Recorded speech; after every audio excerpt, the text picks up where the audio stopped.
How's it going, guys? Vincent here from the creativedojo.net. Welcome to another video tutorial. Today's video, we're going to take a look at how to create this audio reacting spectrum effect within After Effects. It pretty much synchronizes to your audio within your After Effects composition. It's a very fun effect, very cool effect, and also very easy to do. So let's go ahead and take a look at what we're going to be creating today.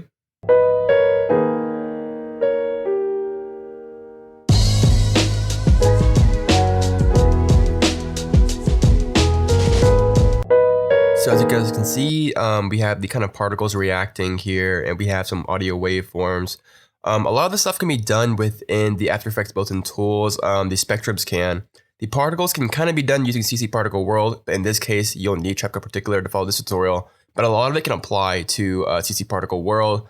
And some of the techniques I'm going to show you guys in this video will allow you to kind of give you a basic idea on how to sync up, any parameter to audio.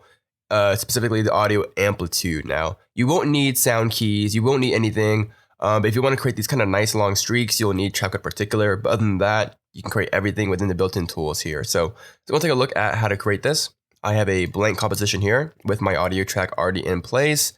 And a little quick tip, if you press the period key on the number keypad, you can actually preview your audio track. So pretty cool here. Let me go ahead and just create a new background layer.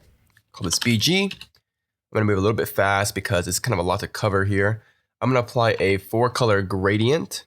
And this is kind of like the regular gradient, except we get to choose 4 colors instead of 1. And it has a little bit more control. I'm going to select something kind of saturated and just kind of select your favorite colors here. I'm going to go for kind of a bluish, reddish kind of color. Something dark, but still somewhat saturated here. We'll pick kind of a green, a dark green. Up a little bit, and then we can adjust the positions of all this stuff here, move it over here, make it less uniform so that we have something a little bit more with variation. And then the cool part about this effect is that it probably looks really nasty right now. By the way, I'm working in 16 bits per channel. Go ahead and click this little button here, and you'll go ahead and switch your depth to 16 bits so that we have more color information and we will get less banding here. So switch to 16 bits. I'm also going to increase the jitter, which will kind of introduce some noise into this image to break up the banding. And I'm going to go ahead and increase the blend. That's just going to blend things in a little bit more so it's not too harsh here. Let me just go ahead and change this blue to something else. Something like that. We have a nice little background here. We can do some color correction a little bit later, but this is looking pretty good. Let's go ahead and import our logo. This can be pretty much anything here. I have the Creative Dojo logo right here. I'll scale it down because it's pretty massive. Let's say 2.5%. This is looking good. So now that we have our logo in, let's go ahead and take a look at how to create the kind of spectrum effect. So for that, I'm going to go ahead and create a new solid.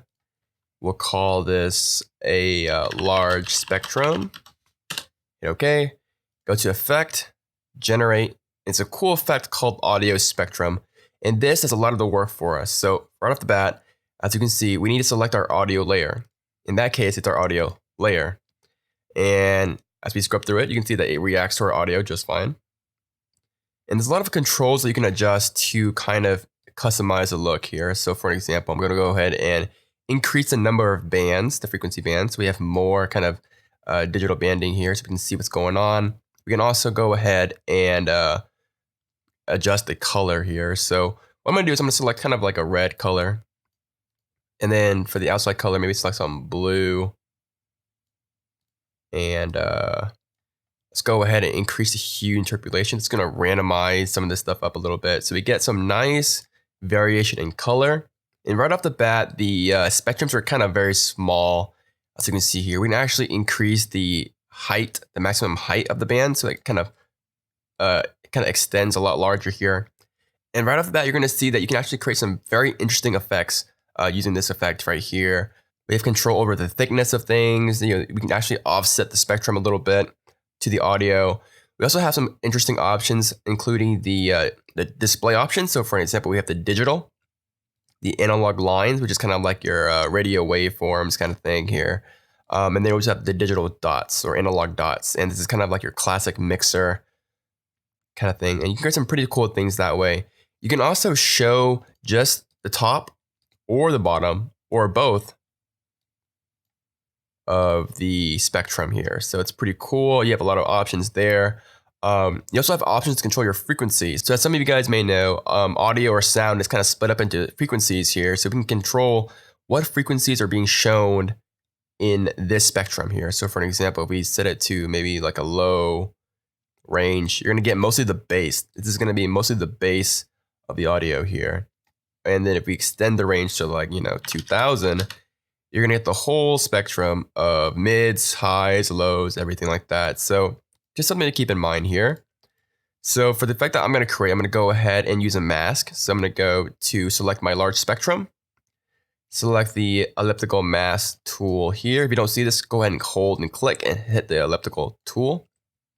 Now, a cool trick is that I'm going to go ahead and try to aim at the center of my logo, click while holding shift. And as you can see, it's kind of at a messed up angle right now. Go ahead and press the window or command key, I believe, on the Mac. And that will actually center things up that way for you. And, just kind of create a ellipse kind of a little bit larger than your actual logo here. And back on the effect layer, you can actually set the path to the mask that you just created. So now the spectrum is going to follow the mask that you created. But one problem, it's kind of cut off, as you see here. So what we need to do is we need to go to the mask and go ahead and increase the mask expansion. And that will just kind of give you some leeway here. Now what I want to do is only show side A, I believe. Nope, side B. So it kind of wraps around like that. Now let's go ahead and add a few glows to this thing. Now you can use Video Copilot's free plugin, the color vibrance effect here. But in this case, I'll just use a glow. Just stick with the native tools because I know you guys are going to complain about me using too many plugins. So we'll just adjust the threshold till we get kind of the range that we want. We'll pump up the intensity. And, first kind of make a tight radius glow, duplicate it, Control Command D, and then we'll go ahead and increase the radius of this glow here. So we kind of get this nice atmospheric glow. What I want to do is I want to go ahead and reduce the number of frequency bands and increase the maximum height. Now, as you clamp or reduce your frequency range, you can get some pretty interesting results because again, it's only using a very limited spectrum of frequency. And as you can see, we can get some really nice round effects because again, you're not really using a whole wide range of frequencies here. So you can get some pretty interesting effects that way. I'm going to go ahead and just kind of expand it a little bit, kind of just the bassy areas. So we get kind of something like this. It's looking pretty good. We can always go back and change it later.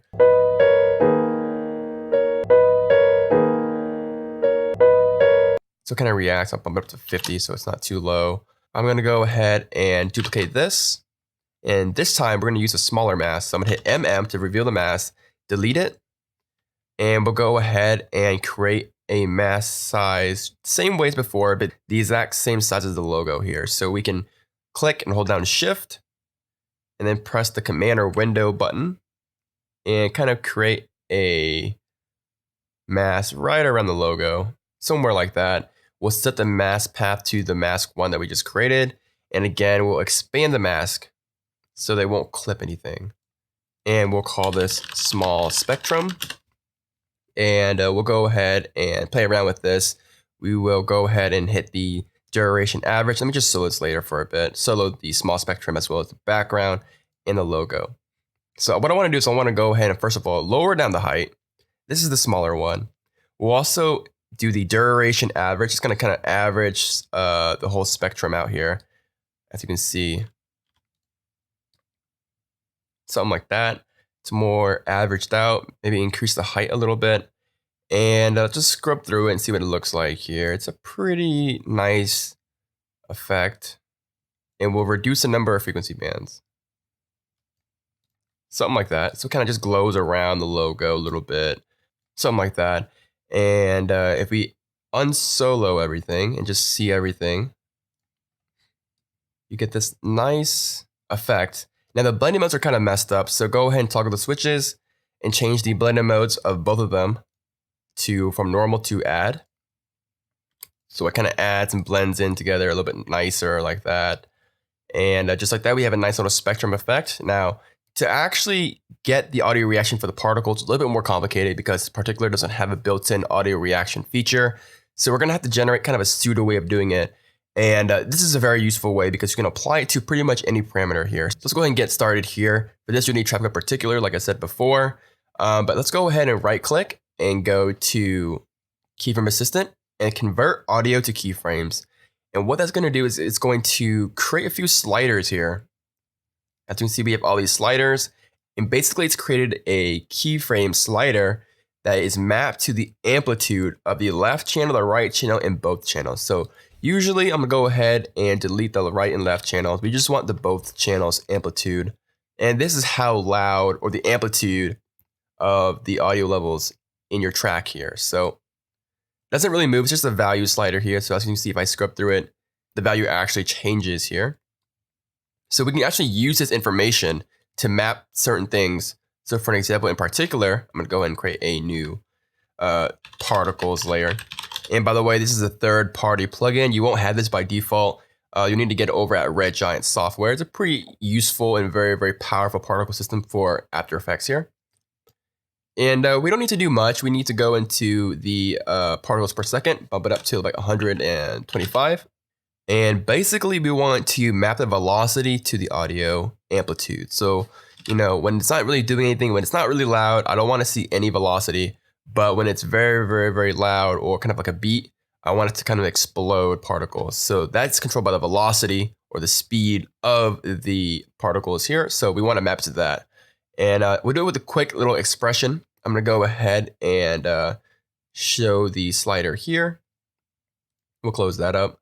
And we'll go to the particles and we will hold down Alt or Option and click on the velocity stopwatch. And let's just make some room here. So here we have an expression. We can type in a very simple expression, an if-else statement here. So we'll do, let's see, well actually we should define the amplitude, right? So we'll make a new variable called amp, which is the amplitude. We're gonna set that equal to the slider here, which is our amplitude of the audio. So whenever we use the word amp, it's our amplitude slider value down here. And I will do an if-else statement. So if the amp is, let's just say, greater than 35, curly brace, then the value of the velocity should be 1,000 or 1,500, semicolon, close curly brace, else, open curly brace, the value should be 0, and close curly brace. And, you know, I kind of wrote it this way just to kind of keep the formatting very, very straightforward. There are cleaner ways of writing this thing, but you know, it's all style here. So if we let go, pretty much what that does is, okay, it goes, all right, let's look at the slider amplitude value here. So if this slider is above or greater than 35, then the velocity should be 1,500. If it's not greater than 35, it will be 0. And this 35 value is kind of like our threshold here. So if we just go ahead and just analyze the amplitude, just analyze the amplitude here. And, you know, just kind of pay attention to, if you hit LL in the audio, you can see the waveforms. Just kind of browse through the audio and take a look at what are the high values. So we have 57 here, you know, 30 here. What is the kind of peak value? So, you know, we have 41. And just by browsing through, you can kind of see the high values of it. So we can go back to our velocity here, hit UU to show the keyframes, and we'll set the amplitude to around 40. So anything at any point in time, if the amplitude is greater than 40, then we'll have a really, really high velocity. Else we'll have 0 velocity. And this is what we want here.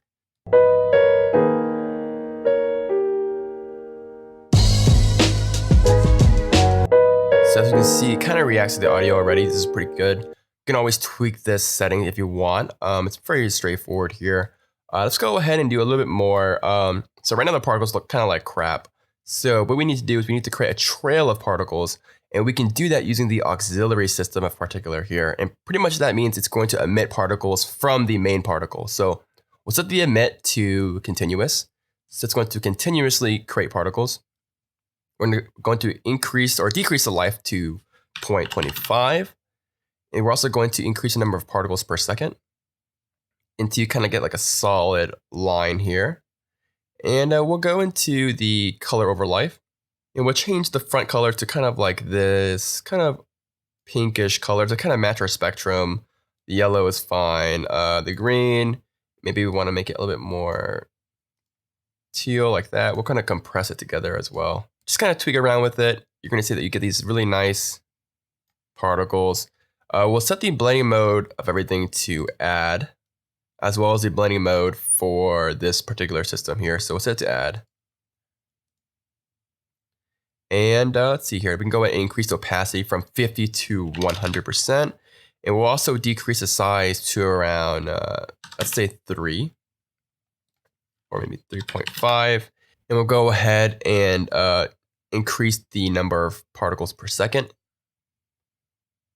So something like that is looking pretty good. We'll go ahead and again apply a glow effect.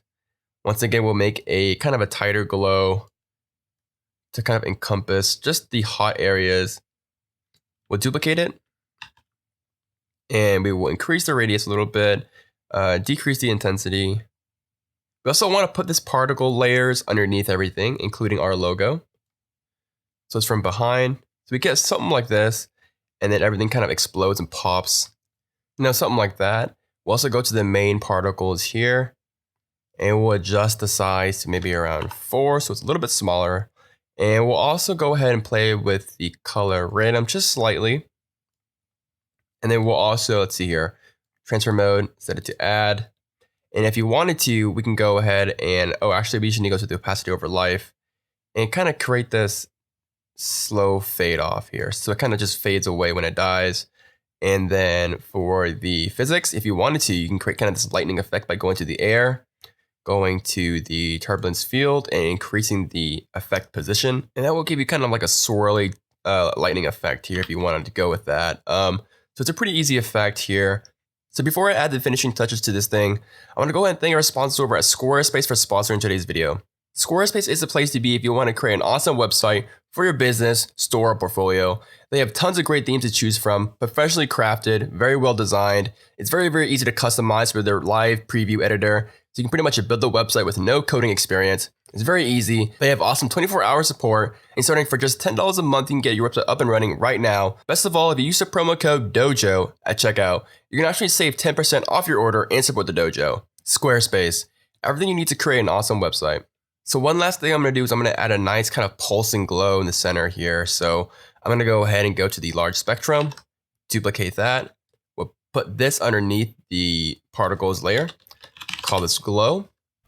And I also want to go ahead and solo this. And I'll go ahead and decrease the maximum height. Something like this. And we will go to the blur and we'll choose a Gaussian blur. And just increase this. You're going to get this really nice subtle glow here. And we'll just duplicate it one more time. And just kind of increase it just a little bit more. And we'll go ahead and duplicate this glow. And we'll just hit S on the keyboard and scale this thing up a little bit.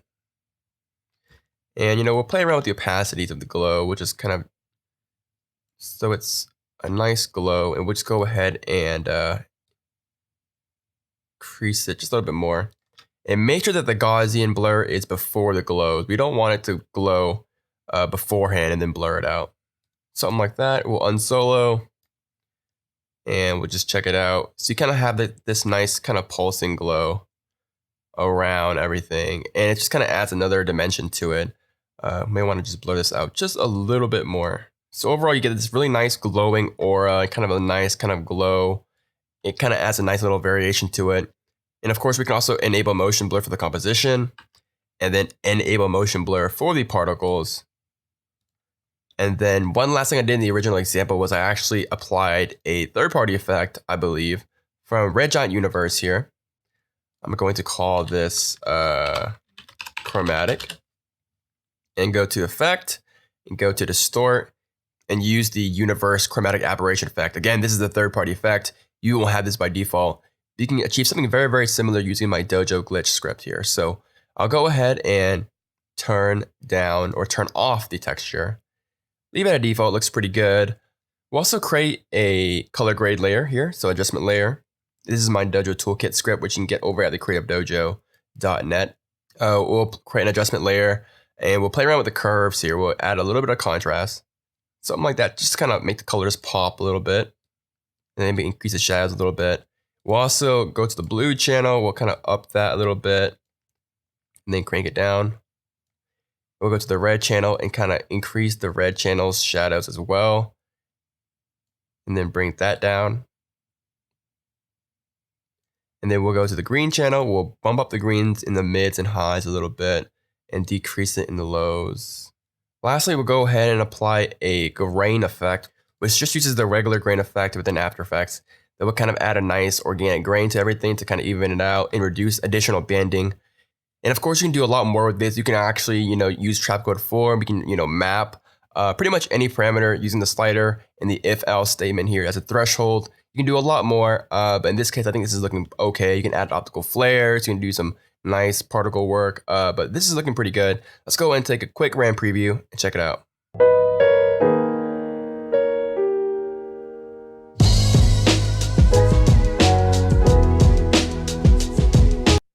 So as you can see, it looks pretty cool. It can use a lot more tweaking and fiddling around, but overall it's a pretty easy effect, and it should give you the idea on how to kind of link up and sync up your audio to certain parameters.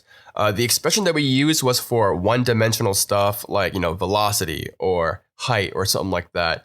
But if you wanted to map it to like position or scale, you would need to adjust the expressions for 2 or 3 array items or 2 or 3 item arrays, such as position, which is a 3-item array, the X, Y, and Z position. But you can look that up. It's a pretty easy solution here. But basically, this is how you map things to audio and kind of get this really nice pulsing energy effect again. Tweak it, have fun with it. But this is pretty much it, guys. My name is Vincent Wynn from the Creative Dojo, and I'll see you guys next time. Bye, guys.